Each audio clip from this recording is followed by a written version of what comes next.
पूरी दुनिया में एक ऐसा मसला है जो सैकड़ों जाने लेता है, लेकिन हमारे लिए डरने वाली ये बात है कि पाकिस्तान वो मुल्क है जो इस मसले से अफेक्ट होने वाली टॉप 10 लिस्ट में नंबर 1 आता है। हर साल इस मसले से पाकिस्तान में 3 करोड़ लोग अफेक्ट होते हैं और 10,000 से ज्यादा लोग अपनी जान गंवा बैठते हैं। अगर ये मसला इसी स्पीड से चलता रहा जिस तरह प्रिडिक्ट किया जा रहा है, हर साल 75,000 लोग इस मसले की जद में मारे जाएंगे। ये एक ऐसा मसला है जो 3 साल के बच्चे से लेकर 90 साल के बुजुर्ग तक सबको अफेक्ट करता है। ये एक ऐसा मसला है जो अमीर, गरीब, मर्द, औरत सबकी जान को दाव पे लगा सकता है, मगर अनफॉर्चुनेटली इस बारे में कोई बात नहीं करता। आप सोच रहे होंगे कि ये कोई सैलाब है या कोरोना जैसी कोई नई बीमारी आ गई है। इस मसले का हर किसी को पता है, हर कोई ये चीज महसूस करता है, लेकिन इसके बारे में ग्रैंड स्केल पे कुछ किया नहीं जाता। लेकिन मैं एक ऐसे मसले की बात कर रहा हूँ जिसकी वजह से पाकिस्तान में रहना ऑलमोस्ट इम्पॉसिबल हो जाएगा। मैं बात कर रहा हूँ ग्लोबल वार्मिंग की। Global warming, climate change, climate change.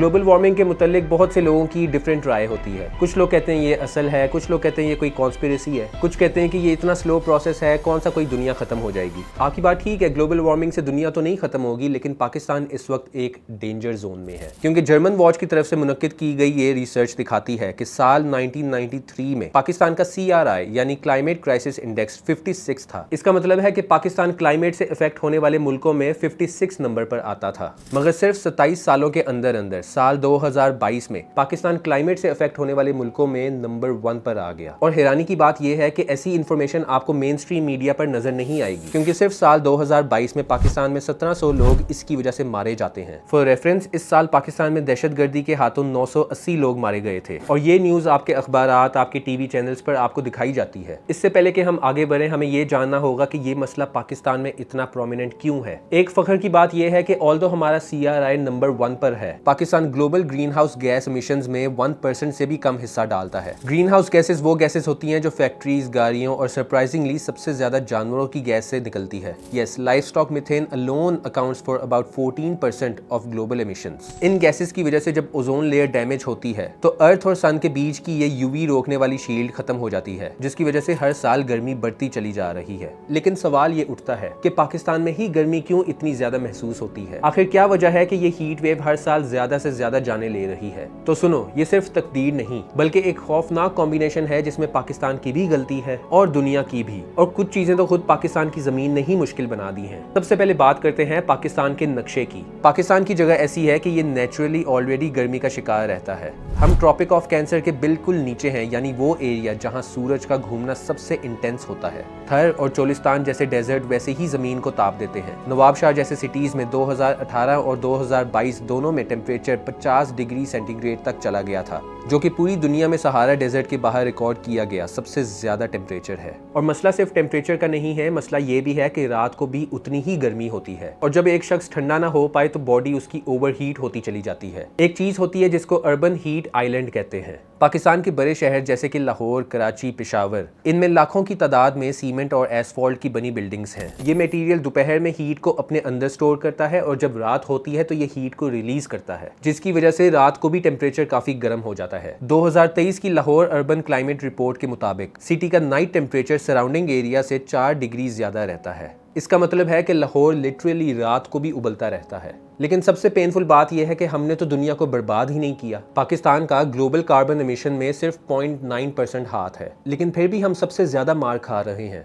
हमें पता है कि हीट वेव आनी है, लेकिन हम उसको टैकल करने के लिए कुछ भी नहीं करते, बल्कि उल्टा सिचुएशन मजीद बिगड़ रही है। स्कूल्स में बच्चे बिना फैंस के बैठे होते हैं, हॉस्पिटल्स के इमरजेंसी वार्ड्स में लोग गर्मी से अनकॉन्शियस पड़े होते हैं, और अगर पाकिस्तान का पॉपुलेशन क्राइसिस देखो तो ये मसला और बड़ा बन जाता है। UNDP की 2023 की रिपोर्ट के मुताबिक पाकिस्तान में अर्बन पॉपुलेशन के 47% लोग एक्सट्रीम हीट वल्नरेबल जोन्स में रहते हैं, और ये जो वर्ल्ड वाइड ग्लोबल वार्मिंग की इंटेंसिटी बढ़ती चली जा रही है, इसकी वजह से पाकिस्तान में भी बहुत से नेचुरल डिजास्टर्स देखने को मिले हैं। सैलाब आते हैं, अलग अलग और टाइमिंग्स पे बारिश होती है, सैंड स्टॉर्म्स आते हैं, जिससे लोगों का बहुत ज्यादा नुकसान हो जाता है, चाहे वो शहर में रहते हों या गाँव में रहते हों। ऐसे में अगर आप यूएसए में रहते हैं तो आप अपने पाकिस्तान में रहने वाले रिश्तेदार या दोस्तों की मदद कर सकते हैं, क्योंकि सेंडवेव यूएसए से पाकिस्तान मनी ट्रांसफर ऑफर करता है बगैर किसी ट्रांसफर फी के। सेंडवेव 2014 से मुख्तलिफ मुल्कों में पैसे भेजने का काम बहुत आसान बना रहा है और इन्होंने अपनी सर्विस ये अब पाकिस्तान में भी लॉन्च कर दी है। तो यानी अब यूएसए से पाकिस्तान पैसे भेजने हो तो ना कोई ट्रांसफर फी लगेगी, आपका वक्त भी ज़ाया नहीं होगा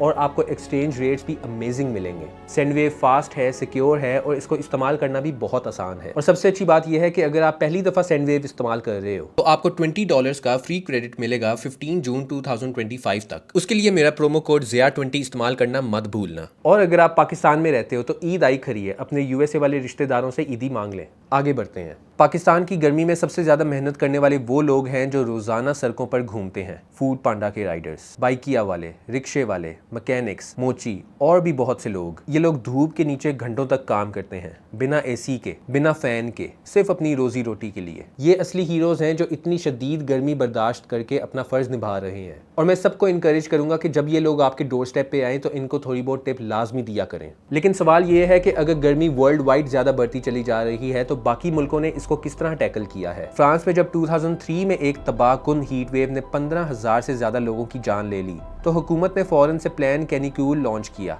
एक नेशनल लेवल का इमरजेंसी हीट रिस्पांस सिस्टम जिसमें हर शहर में cooling centres, public awareness campaigns और सीनियर सिटीजन्स के लिए डायरेक्ट मॉनिटरिंग सिस्टम बनाया गया। अगले कुछ सालों में हीट रिलेटेड डेथ्स में 87% तक कमी आई। यूएई, जहां टेम्परेचर आसानी से 50 डिग्री तक चला जाता है, वहां दुबई और अबू धाबी जैसे शहरों ने कूल पेवमेंट्स का प्रोजेक्ट लॉन्च किया है, ऐसी सड़कें और फुटपाथ्स जो धूप में कम हीट एब्जॉर्ब करती हैं। स्टडीज ने दिखाया कि ये पेवमेंट्स ट्रेडिशनल कंक्रीट के मुकाबले में 7 to 10 डिग्री सेंटीग्रेड ठंडी रहती हैं। सिंगापुर ने इससे भी आगे की सोची। उनका कूलिंग सिंगापुर इनिशिएटिव एक AI based urban climate modelling project है जिसमें हर गर्मी के सोर्स को आइडेंटिफाई करके ग्रीन इंफ्रास्ट्रक्चर प्लान किया जाता है। हाई राइज बिल्डिंग्स में रिफ्लेक्टिव रूफटॉप्स और वर्टिकल गार्डन्स मैंडेटरी किए गए हैं। उनका अर्बन प्लानिंग मॉडल टेम्परेचर को माइक्रो लेवल पे कंट्रोल करता है। ये तमाम प्रोसीजर्स हमें ये बताते हैं कि ये मुल्क सिर्फ गर्मी रोकने की बात नहीं कर रहे, इनका एम ये है कि हीट पैदा भी बहुत कम हो। साउथ कोरिया ने 10 किलोमीटर लंबी श्योंगी रिवर को दोबारा किया। जहां पहले फ्लाईओवर था वहां अब हरा इलाका और पानी है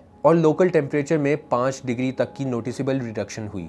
जहां दूसरे मुल्क फ्लाईओवर्स तोड़ के नेचुरल लैंडस्केप बना रहे हैं, हमारा मुल्क उससे बिल्कुल ऑपोजिट कर रहा है। ये सब मुल्क जानते हैं कि क्लाइमेट चेंज सिर्फ एनवायरनमेंट का नहीं बल्कि सर्वाइवल का इशू है। लेकिन पाकिस्तान में क्या हिसाब है? यहाँ ना कोई स्ट्रक्चर्ड हीट एक्शन प्लान है, ना अर्बन डिजाइन है, ना इमरजेंसी कूलिंग नेटवर्क्स हैं और इस सब का नतीजा आपके सामने है। लेकिन जितनी तेज ग्लोबल वार्मिंग बढ़ती चली जा रही है उतनी ही तेज ग्लोबल वार्मिंग के खिलाफ प्रोपेगेंडा चलता है। जी हाँ, पूरी दुनिया में एक ऐसी मूवमेंट है जो ये क्लेम करती है कि क्लाइमेट चेंज असल में एग्जिस्ट ही नहीं करता। इन लोगों का कहना है कि ये सब कुछ टॉप 1% एलीट्स का एक प्लान्ड साइकोलॉजिकल वॉरफेयर है जिसका मकसद है कि आम आदमी को डर में रखना, टैक्सेस बढ़ाना और नई ग्रीन पॉलिसीज के जरिए सिर्फ कॉर्पोरेशंस का फायदा निकालना। इनका मानना है कि कार्बन डाइऑक्साइड इतनी डेंजरस नहीं है जितना मीडिया आपको बताता है। एक और थ्योरी ये बताती है कि climate change narrative green capitalism को पुश करने के लिए बनाई गई है। ये लोग कहते हैं कि जब पेट्रोल और कोल इंडस्ट्रीज डाउन होने लगी तो नए ग्रीन विलन्स बनाए गए और हर नेचुरल डिजास्टर को उसके अंदर फिट करने की कोशिश की। और फिर आता है डोनाल्ड ट्रंप जैसे लोगों का इन्फ्लुएंस। उसने खुलेआम ये बात कही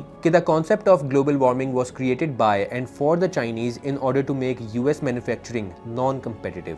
इससे बड़ी एग्जांपल क्या होगी कि एक ग्लोबल सुपर पावर का लीडर इस ग्लोबल इमरजेंसी को एक इकोनॉमिक टूल समझता है। जब दुनिया का सबसे ज्यादा कार्बन एमिट करने वाला मुल्क इन्हीं के हाथ में हो तो आम लोगों के लिए तो सिर्फ बर्बादी रह जाती है। लेकिन सबसे ज्यादा तकलीफ की बात यह है कि ऐसी थ्योरी सिर्फ व्हाट्सएप पर फॉरवर्ड नहीं होती। जब आए दिन हीट स्ट्रोक से लोग मारे जाते हैं, इरेगुलर टाइम्स पे बारिशें हो रही हैं, सैलाब आ रहे हैं, तो इसके पीछे सिर्फ क्लाइमेट चेंज का कसूर नहीं बल्कि जहालत भी जिम्मेदार है। और मेरा ख्याल है कि अब वक्त आ गया है कि हम अपनी रियासत को भी अकाउंटेबल फील करवाएं। अब सवाल यह है कि हर साल हीट वेव आएगी तो हम इस मामले में क्या कर सकते हैं? अब या तो फिर हम बेबस होकर बैठे रहें, न्यूज देखकर सर हिलाते रहें, या कुछ ऐसे स्टेप्स हैं जिससे जिंदगियां बच सकती हैं। और इनमें से पहली सबसे इंपॉर्टेंट चीज है हाइड्रेशन। WHO की गाइडलाइंस के मुताबिक एक्सट्रीम हीट कंडीशंस में एक आदमी को दिन भर में 3 से 4 लीटर्स पानी पी लेना चाहिए। दूसरा स्टेप ये है कि डायरेक्ट धूप से बचो। हीट वेव के दिनों में दिन के वक्त खासकर सुबह 11 बजे से लेकर शाम 4 बजे बजे तक खुले आसमान और धूप में निकलना जानलेवा हो सकता है। तीसरी बात, इलेक्ट्रोलाइट्स का इस्तेमाल। जब हम पसीना बहाते हैं तो हमें लगता है कि सिर्फ पानी निकल रहा है, इसलिए पानी पियोगे तो आपकी हाइड्रेशन हो जाएगी, लेकिन आपके पसीने में पानी के साथ साथ आपके इलेक्ट्रोलाइट्स भी एक्सक्रीट हो जाते हैं। ऐसे में बॉडी को बैलेंस में रखने के लिए पानी में नमक या लीमू मिलाकर पी लेना चाहिए, ताकि आपकी बॉडी के अंदर इलेक्ट्रोलाइट्स रिस्टोर हो जाए। ये तमाम फर्स्ट एड टिप्स हैं जो आपको गर्मी के नुकसान से कहीं ना कहीं बचा लेगी। अगर आपको वीडियो फायदेमंद लगी है तो इसे लाइक जरूर करिएगा और चैनल को सब्सक्राइब करना मत भूलना।